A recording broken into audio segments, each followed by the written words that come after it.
উনি যতই সাধু সাজতে যান, উনি আসলে একটি চোর। সাংবাদিকতার নামে ভণ্ডামি চলবে? আমি তাপস রায়কে ভোট দেবো। চলুন, এসব নামই উচ্চারণ করবেন না আমার কাছে। সাইকেল চুরি দিয়ে জীবন শুরু। কোর্টে টেনে আনার জন্যই তো বলছি, আনুন। চোর চোর নিয়ে মামলা করতে উনি আসুন, ওনাকে স্বাগত জানাচ্ছি, এবং ওনাকে কোর্টে টেনে আনার জন্য এই কথা বলছি। উনি আসুন, আমি দেখিয়ে দেবো উনি কত বড় চোর। যারা আসলে দালাল, সাংবাদিকের ছদ্মবেশে আছে, এরকম আছে কিছু, তাদের বিরুদ্ধে আমি বলেছি। আমি তাদের বিরুদ্ধে সরব হব এবং সরব থাকবো। যদি কেউ বজ্জাত হন, মুখের ওপর বলে দিন আপনি বজ্জাত। তো আমি যার সম্বন্ধে আপনি বলছেন, তাকে আমি এর আগে তার টিভি চ্যানেলে একটা দীর্ঘ ইন্টারভিউ দিয়েছিলাম। সেখানে দিতে গিয়ে দেখেছি যে তিনি কি পরিমাণ অসৎ এবং কতটা আনপ্রফেশনাল হলে, আমি তো অন্য অনেক টিভি চ্যানেল ইন্টারভিউ দিয়েছি, কতটা আনপ্রফেশনাল হলে ওই ধরনের কাজকর্ম করা যায়। সে আমি যদি ঝাঁপি খুলে বসি, সে দীর্ঘ গল্প বলবো। আমি সাজিয়ে লোক রেখে দিচ্ছেন আমাকে প্রশ্ন করার জন্য সাধারণ মানুষ হিসেবে। আসলে তারা কেউ সাধারণ মানুষ নন, তারা সবাই তৃণমূলের সাপোর্টার। তাদেরকে তিনি যখন ডাকছেন, তখন দেখা যাচ্ছে তারা নিজেদের ড্রয়িং রুমে বসে আছেন। এবার যখন ওই ইন্টারভিউ এর বিরতি হচ্ছে, তখন আমি দেখছি তিনি তার নিজের স্টাফকে ধমকাচ্ছেন, চিৎকার করছেন হিস্টেরিয়াগ্রস্ত রোগীর মতো, যে কেন এদেরকে ঘরের ভেতর বসানো হয়েছে, এদেরকে তো কথা ছিল রাস্তার ভেতর, রাস্তায় কথা বলার। মানে কতটা সাজানো ঘটনা দেখুন। ভণ্ড ছাড়া কেউ এসব কাজ করবে না। দূর, যত বাজে কথা ছাড়ুন তো। ওইসব লোক দেখানো কথা, যেমন ওসব লোক দেখানো জিনিস।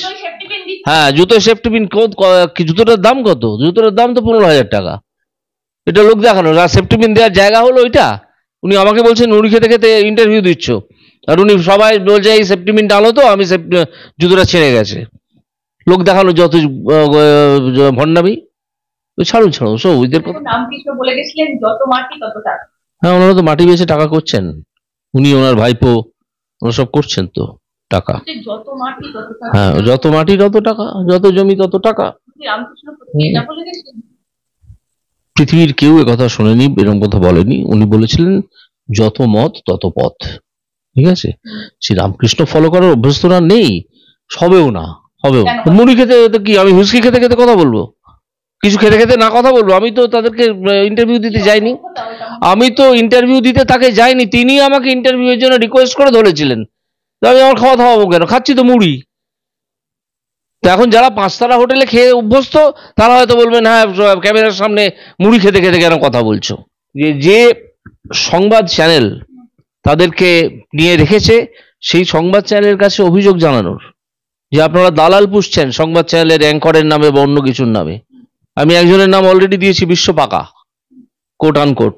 এ তো আপনারা হয়তো জানেন বা অনেকেই শুনেছেন। তো এরকম সব দালালরা সাংবাদিকের ছদ্মবেশ পড়েছেন। তাকে তো সাংবাদিক বলে আমি মনেই করবো না। সাংবাদিকতার নামে ভণ্ডামি চলে।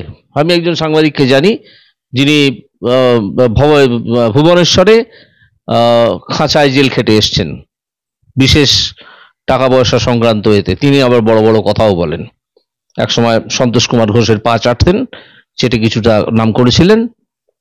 তো এখন পরবর্তীকালে তিনি আবার খাঁচা থেকে ঘুরে এসে আবার সাংবাদিক সেজেছেন। সে ছিল একদিন আমাদের যৌবনে কলকাতা, বেঁচে ছিলাম বলেই সবার কিনেছিলাম মাথা। আর তাছাড়া ভাই আমরা সবাই জেনেছিলাম হবে নতুন সমাজ। বিপ্লবে বিপ্লবে যাবে খোলনলিচা, বদলে বিচার করবে নিচু জনে। কিন্তু সেদিন কাছে নয়, জানেন সেটা মনে। মিত্র বাবু মশাই বিষয় আশায় বাড়িয়ে যান তাই। মাঝে মধ্যে ভাবেন যাদের নানতে পান তাই। নিত্য ফুরোয় যাদের সাধাল্লাদের শেষ তলানিটুকু চিরটাকাল রাখবে তাদের পায়ের তলায় কুকুর। সেটা হয় না বাবা। আমার হিয়ার মাঝে লুকিয়েছিলে, দেখতে আমি পাইনি তোমায়, দেখতে আমি পাইনি। বাহির পানে চোখ মেলেছি, বাহির পানে আমি হৃদয় পানে চাইনি। আমার হিয়ার মাঝে লুকিয়েছিলে দেখতে আমি পাইনি তোমায়, দেখতে আমি পাইনি। মুখ্যমন্ত্রী বলছে মুড়ি চিবাতে চিবাতে চিবাতে বক্তব্যটা তার শুনেছেন তো? মুখ্যমন্ত্রী হয়তো এখন পাঁচতারা হোটেলে বসে ইন্টারভিউ দিতে অভ্যস্ত, আমি মুড়ি খেতেই অভ্যস্ত, মুড়ি খাবো। আমি সাধারণ মানুষের লোক, আমি মাটির মানুষ, মাটির সাধারণ মানুষের লোক, মাটিতে থাকা মানুষ, মাটিতে পা দিয়ে চলা একজন মানুষ।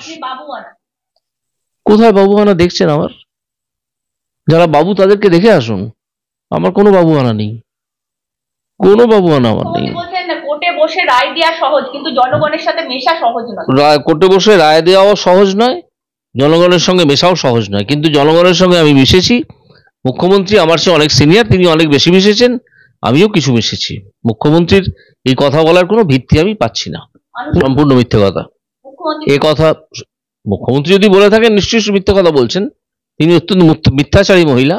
আজ এক অন্য অভিজিৎ গঙ্গোপাধ্যায়কে আপনাদের কাছে বঙ্গ টিভির মাধ্যমে তুলে ধরার চেষ্টা করবো। একদম সাধারণ মানুষ হিসেবে অভিজিৎ গঙ্গোপাধ্যায়ের উদ্দেশ্যে কিছু প্রশ্ন রাখবো, কিন্তু তার আগে অভিজিৎ গঙ্গোপাধ্যায় সম্পর্কে এখন যে বিতর্ক দানা বেঁধেছে, সোশ্যাল মিডিয়া জুড়ে যে ক্লিপিংস ভাইরাল হচ্ছে, যে লিঙ্ক দেওয়ার প্রচলন চলছে, যে আমি তোমায় ওই লিঙ্কটা পাঠাচ্ছি, এক সাংবাদিককে উনি চূড়ান্ত নাকি অপমান করেছেন, তার জন্য রীতিমতো নিন্দার ঝড় বয়ে যাচ্ছে কার্যত। আপনারা প্রত্যেকেই জানেন সেই সাংবাদিকের নাম, আমি আর বলছি না, কিন্তু কেন করলেন তিনি এই সম্মুখীন হলেন কেন এই সিচুয়েশনের? কি তার কারণ, নেপথ্যের কারণটা কি?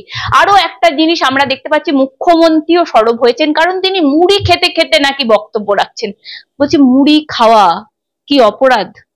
আর মুড়ি খেতে খেতে কি বক্তব্য রাখতে নেই? আমরা সাধারণত ভোটের সময় যে প্রচারগুলো করি, তিনি কি খান, তিনি কি হেভি মিল, তার ফুড কি থাকছে প্রার্থীর প্রচারে, তিনি নিজেকে সুস্থ রাখতে কি কি খাচ্ছেন, সেগুলো তো আমরা দেখাই। তার মধ্যেই তিনি মুড়ি খেয়েছেন, কেন মুড়ি চিবাতে গেলেন সেটা নিয়ে এখন বিতর্ক, কেন সাংবাদিককে অপমান করলেন সেটা নিয়েও বিতর্ক।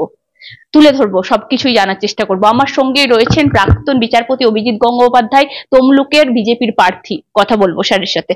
স্যার, প্রথমেই যে প্রশ্ন করব আপনাকে, এক সাংবাদিককে চূড়ান্ত অপমান করলেন, টিভি শোয়ে উত্তর না দিতে পেরে আপনি বেরিয়ে চলে গেলেন, কটফট খুলে দিলেন, মানে আবার মুড়ি চিবালেন, আপনার এত অপরাধ? প্রথম কথা হচ্ছে যে কাউকে আমি অপমান করিনি।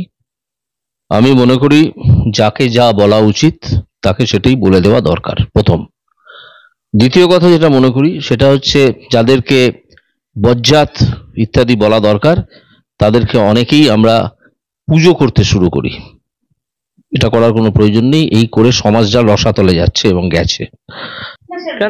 সাংবাদিকদের খবরের মাধ্যমে আপনার পর্যবেক্ষণগুলো উঠে আসতো, সাংবাদিকদের খবরের মাধ্যমে অভিজিৎ গাঙ্গুলি নাকি অভিজিৎ গাঙ্গুলি আজকে হতে পেরেছে। আমি অস্বীকার করব না, আর সে যে জুনিয়র সংবাদ মাধ্যমকে আদৌ আমি আক্রমণ করছি না, আমি আক্রমণ করছি পার্টিকুলার সাংবাদিককে, যিনি দালালির আসলে দালাল, সাংবাদিকের ছদ্মবেশে এই চ্যানেলে হেড করছেন।